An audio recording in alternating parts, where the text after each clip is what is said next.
Hello mga pachams ko, tara, luto tayo ng tortang talong alamalus pacham. So ayan, ready na yung talong ko with ground beef na siya. Niluto ko na rin yung ground beef bago ko siya nilagay sa ibabaw ng talong.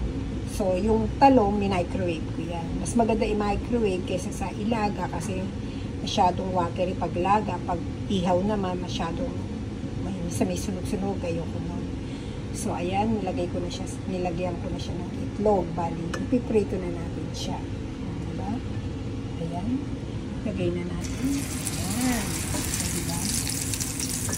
So, ayan. Ito naman, lalagyan ko naman siya ng ham. Ayan, ayan. Ayan. Para maiba naman. Diba? Ayaw pa magsiwalan. Lagay na natin lahat kasi wala naman ako itong paggaganapin ko habang niluluto na yung talong. O diba? Ayun. Ayan. Sarap. Tapos lagyan natin ang cucumber sa ibabaw.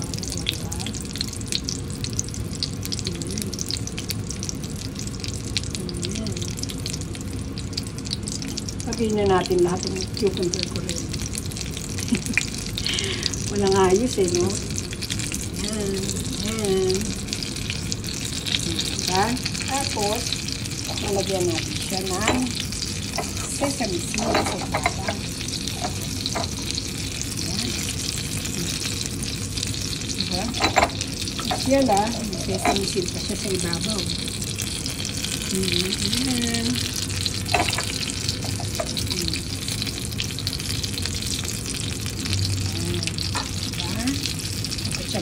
So, mahinang-mahina lang ang apoy para hindi siya masunog.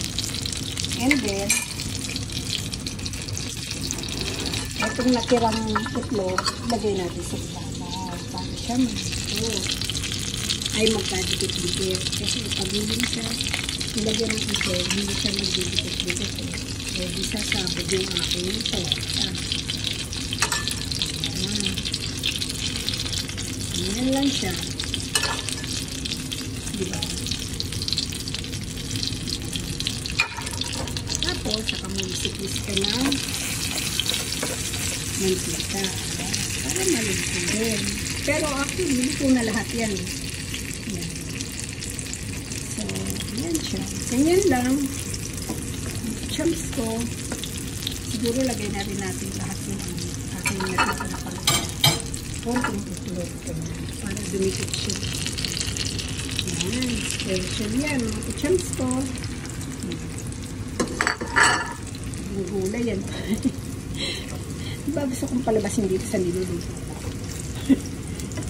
Torta yan, tortang talong alamalus pacham. Ayan. Ganyan lang yan. So, palutuin muna natin siya para masarap. Torta.